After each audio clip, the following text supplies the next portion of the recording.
kasama. Dahil wala pa tayong pasok ngayon, dito magpapaalis inip muna tayo. Itong pupuntahan natin, malapit lang ito, 3.2 kilometers, bali ay 12 minutes na ride sa bike sa iba, pero sa akin mga 15 ito. Mabagal po tayo. Ayan, dito tayo sa ating daanan, pero puputol-putulin na uli natin ito. Sa mga kantuhan na lang tayo magbibideo. Ayan, dahil sa medyo magandang panahon ngayon, ayan, medyo may araw na konti, tayo na, samahan niyo ako at tayo ay mamamasyal. Ayan, ito po yung normal na routine dito ng mga pag walang pasok, lalo pa yung full time na nagtatrabaho kayo pag weekend. Ito yan, after na makapaglaba, kailangan nating aliwin ang ating sarili, dahil kung sa bahay lang, alam niyo na magkaibang oras sa atin, hindi agad makausap ang mga ating mga pamilya. Dati puro yelo ito, ganda ng ilog. May mga tao na nga. Mamaya ako kayo makikitaan ng gandang ilog. Uy, yes. Ayan, meron kang mga mangilan-ngilan na naglalakad, dahil nga minsan ayaw kong umaga ng pagpunta dito sa ganito, dahil nga yung mga tao puno ito, mga pamilya, mga bata. Ngayon alauna na ng hapon, kaya ito yung sadyang oras ko, pero ito nga, may mga mangilan-ngilan pa rin naglalakad.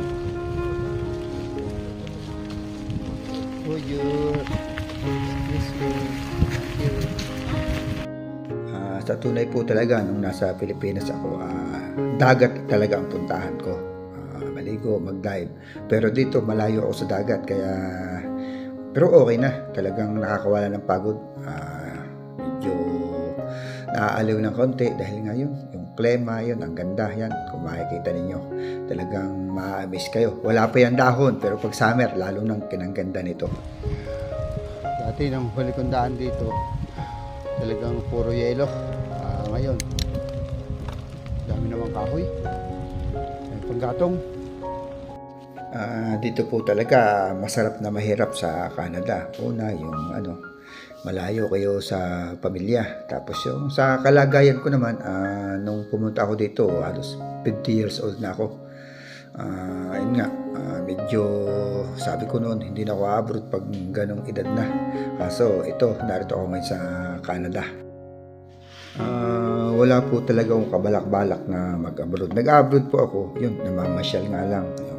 Kung kakayanin ng budget, kaya hindi rin nakakaipon nung nasa Pilipinas, dahil nga mahilig po kami mag-travel.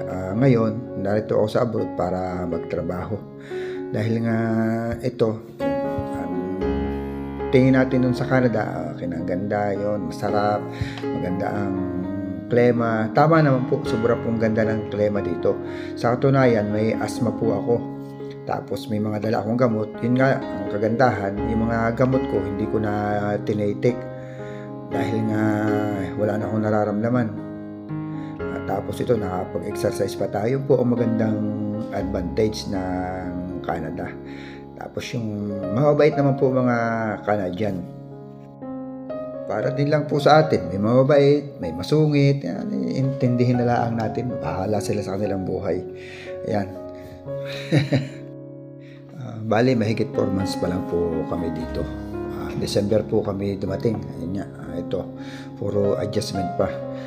Bali po, kung skilled worker kayo, medyo madali naman po makapasok. Tapos yung gastos nyo, medical lang, dahil nga skilled kayo. Kumpara dun sa mga tourist na gagastos po talaga kayo ng malaki. Kami talagang medical lang ang gastos namin. Tsaka yung mga pamasahe, yung mga pinasirox, pinanotaryo, yun po ang aming gastos talaga.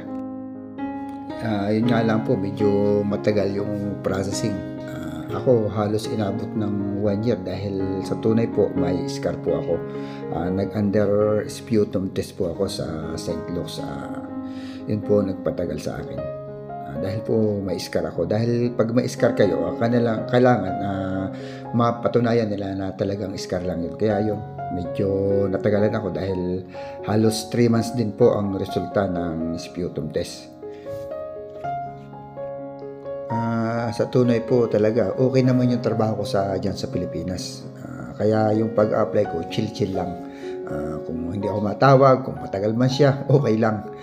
Yun po ang isang dahilan kaya yung pag-apply, kailangan huwag niyong didibdibin. Para naman po sa akin, maipayo ko lang, kung kayo ay may magandang trabaho dyan, hindi kayo kinakapos, wag na kayong pumunta dito sa Canada dahil yun nga, sa karanasan ko. Naman hindi ko sinasaklaw yung karanasan ng iba. Yung sa akin lang. Dahil nga dito talagang iba yung sipag. Hindi ka tulad sa atin na pag ang trabaho, talagang bago tayo makapag-umpisa, talagang mga chill-chill pa, may mga maritisan pa. Dito pagpatak ng oras, talagang trabaho na agad. Malayo po sa atin. Yung sa karanasan ko naman, ewan ko lang po sa iba na narito sa Canada. At sa sitwasyon ko po ito, 51 na po ako ngayon. Siyempre, dapat yung oras ko nakalaan na sa pamilya dahil nga sa edad ko. Tapos, ayun, yung dito po sa Quebec, medyo ang salita po talaga dito ay mas lamang yung French. Kaya medyo minsan, talagang nahihirapan kami dahil limited talaga yung pagsasalita namin ng French, kung ano lang itinuro sa amin. Tapos yun namang talagang kung pag-aaralan ninyo yung pag-French, kuminsan hindi na namin magawa pag nasa bahay dahil nga pagod sa trabaho. Magpapahinga na lang kami, mag-chat-chat sa pamilya, yun, manonood ng konting movie. Kaya po yung mga tinuro sa amin hindi na namin nare-review. Talagang medyo mahirap mag-adjust. At isa pa, dito kailangan required yung French language bago kayo ma-PR. Talagang kailangan level 7 ang kalaman nyo sa French language. Talagang medyo mahirap po talaga ang French language dahil yung mga bagay dito, bagay po, ang iba may mga kasarian, kaya kailangan pagbigkas ninyo tama. Ang maipayo ko naman po sa mga pupunta dito, kung talagang gusto nyo talagang pumunta dito, pag-aralan nyo muna mabuti, tanungin yung mga employer nyo, kung yung katulad namin mga skilled worker, dahil yung mga tourist naman, yung mga student visa, hindi ko po alam kung ano yung sa kanila. Yung para sa katulad po natin namin na skilled na pumunta dito, mas maigi po, tanungin nyo muna lahat, yung bang bahay, appliances, kung paano po yon. Dahil po yung sa amin, yung pong bahay, kami pong babayad, mga appliances. Mas maigi po na yung bahay, tanungin nyo na munang mabuti bago kayo pumunta dito. Dahil katulad na nangyari sa amin, ang nag-prepare ng bahay ay yung aming employer. Pero okay naman po yun. Pero dapat naman, pagka ganoon, makiusap kayo yung para mabigyan kayo ng informasyon na kung kayo talaga ang babayad, hanapan kayo ng murang bahay dahil marami pong murang bahay dito. Ayun pong natapatan po namin, ang mahal, tapos dalawa lang kami nagbabayad. Kaya medyo mahirap.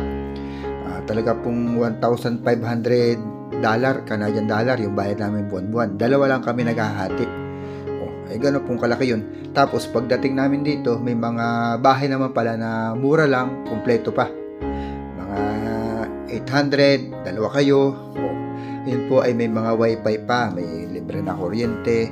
Ayun pong sa amin ngayon sa 1,500, wala pa po kaming wifi, wala pong kuryente. Tapos yung appliances, hinuhulugan pa po namin. Kaya ang masaklap pa, yung appliances, yun nga, mga luma, tapos mga may defective pa yung iba. Kaya kuminsan pag nakahiga ako, nakitanong ko sa yung sarili, ba't gano'n rin ang buhay sa Canada? Laki po talaga ng gastos, tapos papailing na lang po ako. At idagdag pa po natin yung ating mga allowance sa pagkain, sa load. Yan po.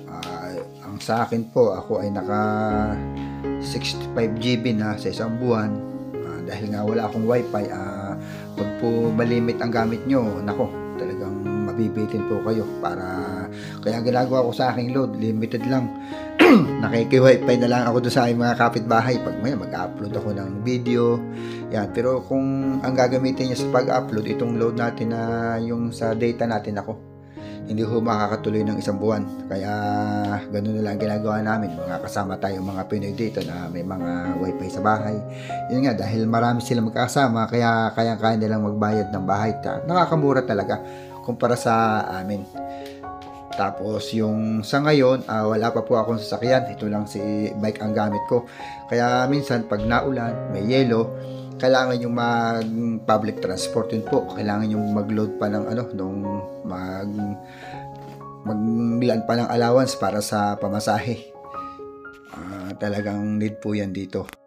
Pinapagamit naman po kami ng sasakyan ng aming planta pag malalayo yung area ng aming project. Pero pag dito din lang sa city, kailangan mo talaga mag-bus. Kaso yung dito malalayo din. Sa ngayon, marami na pong may mga sasakyan na akong kasama dito. Talaga hindi po nila ako pinababayaan. Halin-hina sila ng paghahatid sa akin dahil nga sabi ko kaya ko naman mag-bike pero ayaw nila akong payagan. Kaya talagang nagpapasalamat ako sa mga kasama na may mga sasakyan. Hindi ko na po ulitin dahil marami sila. Siguro po mga this coming July baka kumuha na rin ako ng sasakyan dahil nga tapos na ako dun sa appliances na aking binabayaran. Bali po ay $120 po yon per week. Malaki po yon. Tapos yung bahay namin lilipat na kami. Nakakita kami ng murang bahay, talagang makakatipid na kami. Siguro nga makakakuha ako ng sarili kong sasakyan. Siguro kung hindi ganito kalaki yung gastos, pagdating pa lang dito kumuha na ako ng sasakyan. Dahil sa naranasan ko po noong pagdating namin dito, Tagyelo, yung talagang pag may nahina, mapapayak, maglalakad po kayo sa abangan ng bus, madaling araw, na mayelo, lamig, yun, tapos talagang mahirap na ikwento. Pero marami namang nakakaranas nun dito. Kaya alam ko na kakayanin din ninyo kung kayo ay pupunta dito. Ayun nga, yung maipayo ko, kung ang sitwasyon nyo ay katulad sa akin at talagang pupunta kayo dito, skilled kayo, makiusap kayo sa employer na itanong kung magkano yung bahay. At kung talagang mahal, talagang diyan pa lang sa Pilipinas na makiusap na kayo na ihanap kayo ng bahay na mura. May mga pandalawahan laang kung ilan po ang gusto niyo, kung tatluhan na papatak po na $100 kayo, okay na po yun. Makakatipid na po kayo. Talagang malaki na matitipid. Tapos libre pa ang kuryente, wifi, okay po yun kumpara dun sa amin na yun nga 1,500, wala pang kuryente, wala pang wifi, wala pang appliances. Ay, talaga naman. May mga tao naman ako nakikilala na mabis silang na PR kahit hindi ang French language. Ay hindi ko lang po alam kung anong ginawa nila, pero sa dami ko na nakausap, yung mga marami na ditong mga PR kaso matatagal na sila. Ay sa kagaya po 51 ako, at marami din po ako kakilala na matagal na dito, hindi pa rin PR. Ayun nga, kailangan talaga maipasa nila yung level 7 na French language. Ayun nga, uulitin ko.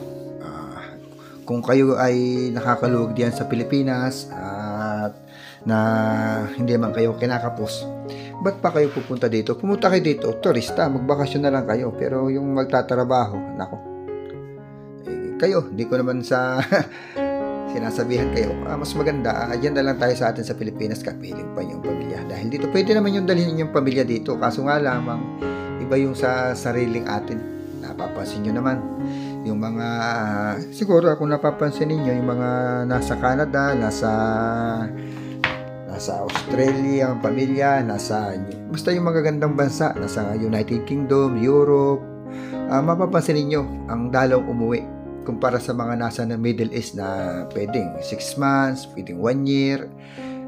Dito po talagang kailangan yung paglaanan ng pamasahe ang pag-uwi sa Pilipinas. Dahil po sa ganitong bansa ang mamahal lang pamasahe. Isipin nyo naman lalo na kung pamilya kayo dito. Kaya pag narito ang inyong pamilya, kailangan may work din para tulong-tulong kayo. Pero para sa akin, punta na kayo sa English province para yung mabilis ang pagproseso ng pag-PR. Dito talaga, inuulit ko, kailangan ng level 7 bago kayo ma-PR dito. po ay skilled worker na tulad ko, pwede na rin yung dalhin yung asawa kahit anong oras. Kahit na pagkarating nyo dito, i-process nyo na yung kanilang papel. Yun nga lang po, kailangan prepare kayo. May sarili kayong bahay, may sasakyan, yun po. Kailangan dito dahil siyempre bubukod kayo sa iyong mga kasama para may privacy naman kayo. Mas maganda kung magkakatrabaho yung asawa nyo dito para yun nga, may katulong kayo dahil yung asawa po nyo dito maganda pagdating dahil sila naka-open work permit agad, pwedeng mag-apply agad kahit sa ibang probinsya. Hindi po sa yung tulad namin naka-close contract kami dito sa aming kasalukuyang employer, kaya pre tinulungan nila tayo para makapunta dito.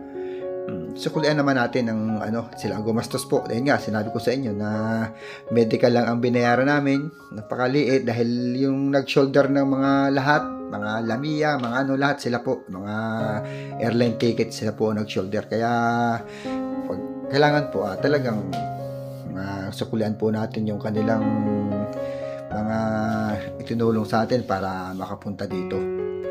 Tapos na naman muli yung isa nating pamasyal. Sana po may naibigay akong tip sa inyo. At paalala lang po, ito po ay base sa aking karanasan. Hindi ko po sinasaklaw yung ibang mga karanasan ng mga ibang Pinoy na narito sa Canada. Yun po. Ito po ay base lang talaga sa aking karanasan. Sige po, salamat po. Ingat po tayo.